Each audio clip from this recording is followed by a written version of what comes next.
আলু থালু করে মাখিয়ে একটা চিংড়ি মাছ গুজে নিয়ে মুখে দিলে যে কি শান্তি, এর মতো শান্তি হয়তো দুনিয়ায় নেই। তবে অবশ্যই দেশি জিনিস লাগবে, সেজন্য প্রথমেই নিয়ে নিলাম কড়াইয়ের ভিতরে 2 টেবিল চামচ পরিমাণে সয়াবিন তেল। তারপরে দিয়ে দিলাম থেতো করা রসুন, আজকে থেতো করা মশলা দিয়ে রান্না করা হবে, বেশি কোনো মশলা লাগবে না। তারপরে আবার দিয়ে দিলাম 1 মুঠ মতো পেঁয়াজ। পেঁয়াজটাও এখানে ভালোভাবে ছেঁচে একেবারে রসটা আর পেঁয়াজ মাখো করে ফেলা হয়েছে। রসুনটা একটু ভেজে নিয়ে তারপরে পেঁয়াজ দেওয়া হয়েছিল। তারপরে পেঁয়াজটা একটু নাড়াচাড়া করে দিয়ে দিলাম 1 চামচ পরিমাণে হলুদ গুঁড়া আর লবণ।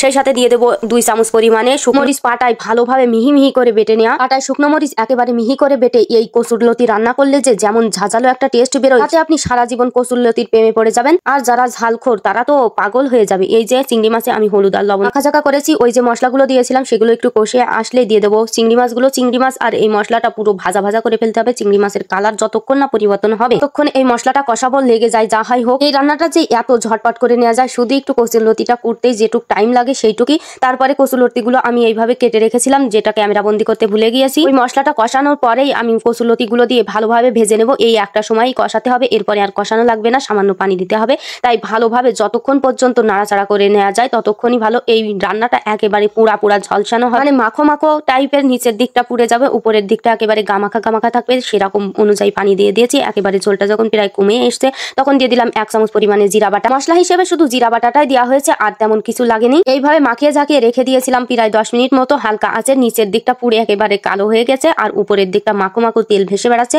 গরম ভাতে এটা খেতে যে কি মাথা নষ্ট একটা স্বাদ। রকম হাত মুখ ধুয়ে ভাতগুলো নিয়ে বসে পড়েছি।